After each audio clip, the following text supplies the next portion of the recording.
So all month long, you have no doubtedly been bombarded with endless women's history, women's appreciation, all that shit this month. Now that the month is ending, I want to keep this going because you see it over and over again.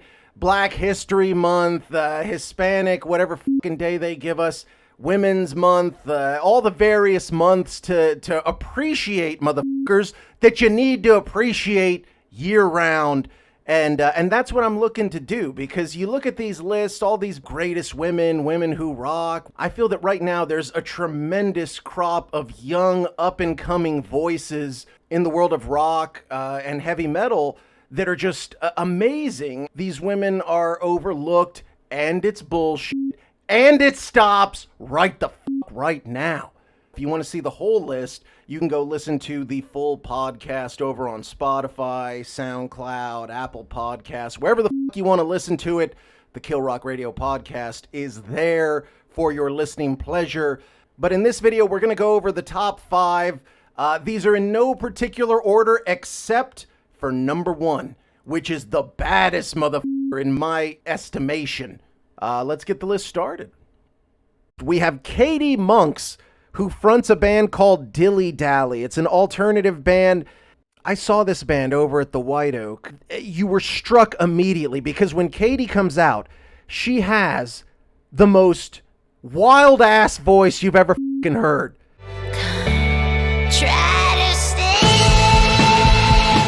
It's almost like a female Tom Waits. And when you first hear it, it's almost off-putting. You know, it's disturbing. And so it was amazing to watch because when she starts, the crowd almost backed off like they were reviled. Like, oh my God, what the is this?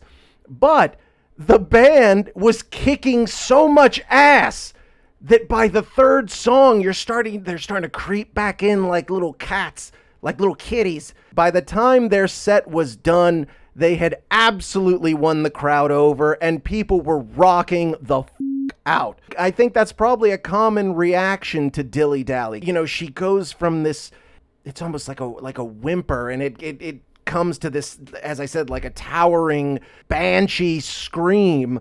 And if you can get past your initial shock at Katie's voice, you hear that she actually, it's not just screaming, she does so much with it. I don't know how she possibly can make that sound in a healthy way, but if her voice f***s up, would it almost make her voice cooler, like a Marianne Faithfull sort of thing? I don't know, but everything I've heard from Dilly Dally is pretty f***ing cool. If you've never heard them, go check them out. Give them a chance. Listen, do like those kids at the show. Give them 3-4 songs. If you do that, you're going to be rocking out. I'm telling you. Next, we have Courtney Laplante, who is the lead vocalist for a band called Spirit Box, who's been making just a load of noise. They've come out of nowhere.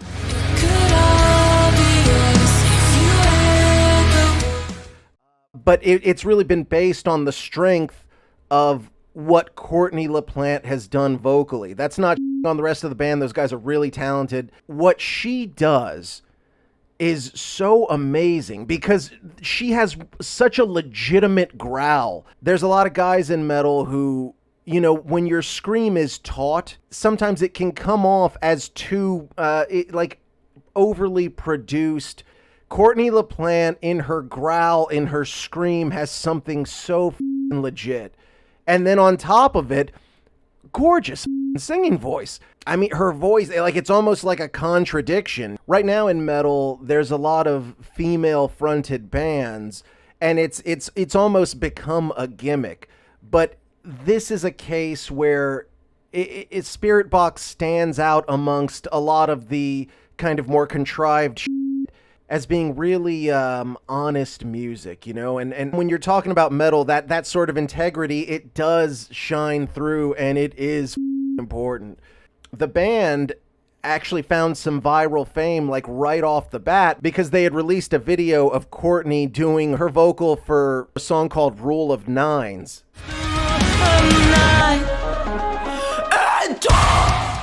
And it was really just to prove the haters wrong. People were saying, oh, that's all studio and all that shit. They say, no, that's her voice. Here's the proof. And that video, I mean, it went viral here on YouTube with people reacting to it because what she does vocally is so impressive.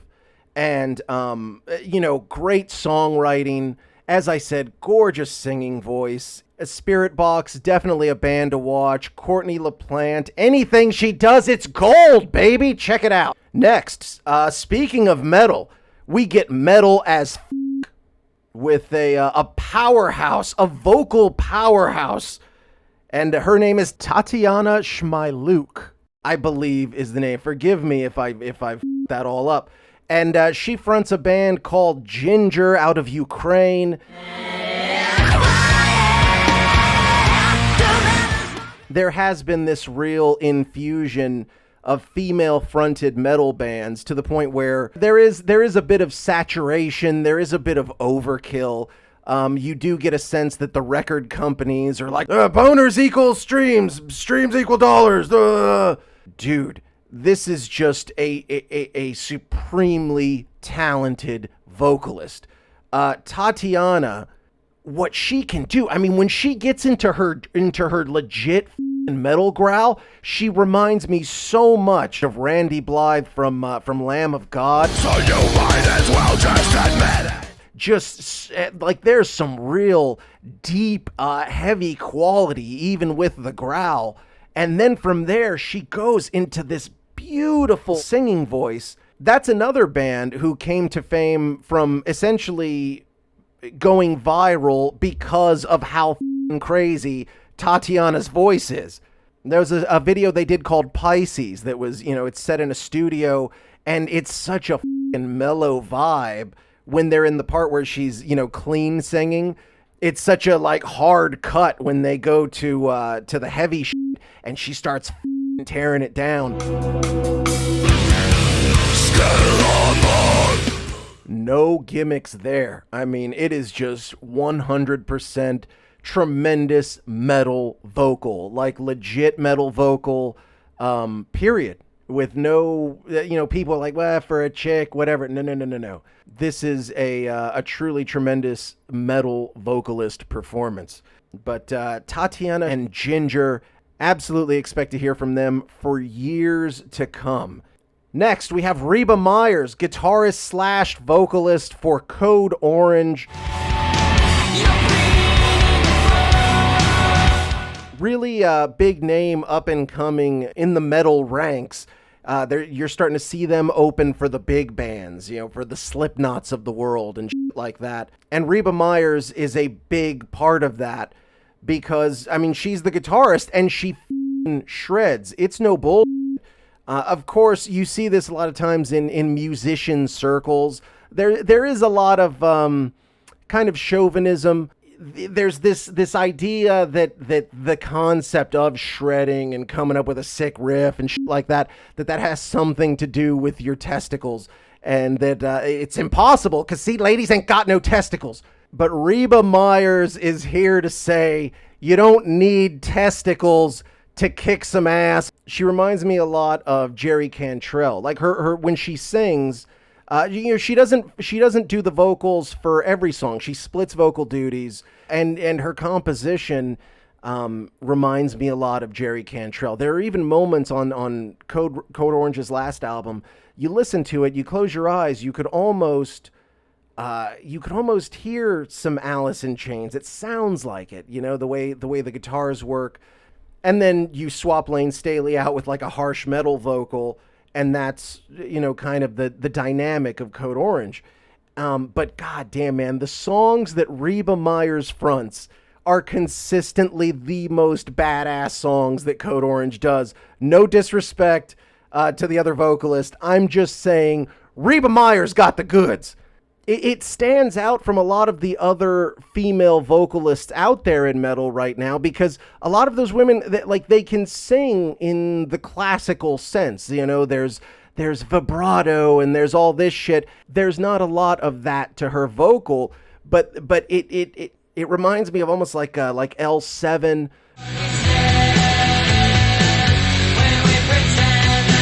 it adds something. I don't know. She's just got the goods. Reba Myers, absolutely keep your eye on her and Code Orange going forward. They're going to be one of the biggest bands in metal. Mark my words. And so now we come to the end of this list of the next generation of awesome female rockers. And this list, you know, it's not 10 through 1, you know what I'm saying? Everybody else, they're all great in their own way. They're, you know, different subgenres of rock and stuff, so you can't even really compare them. But this is my absolute favorite. My girl, Chris Esfandiari. Hopefully I said that right. She is King Woman.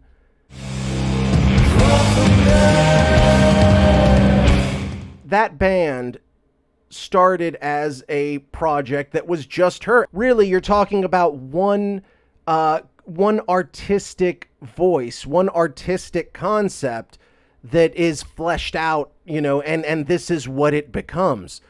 King Woman, their last album was, you can check out our video of best shit I heard in 2021. Absolutely one of my favorite albums of the year. The more I listen to it, the more I love it. Her vocals are so beautiful.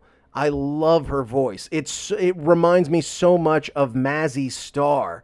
For those of you who are fans of 90s alt, or if you were around in that time.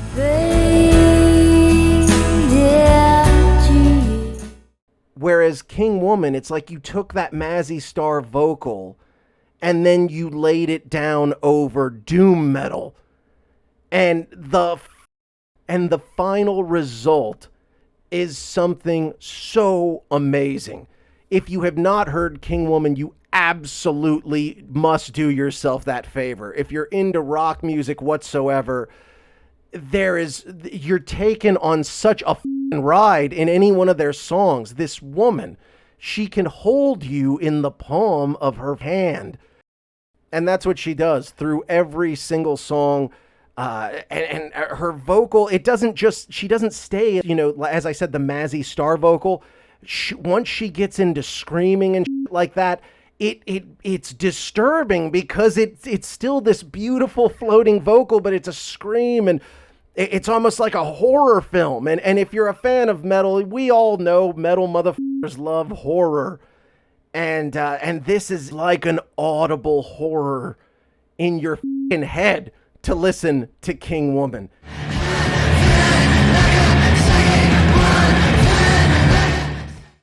Chris Esfandiari is like a living f***ing demon, but just like an angel demon thing, siren, whatever.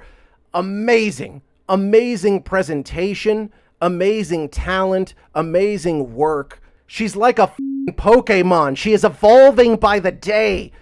And once she gets to Raichu level, you better watch the f*** out. So that's my list.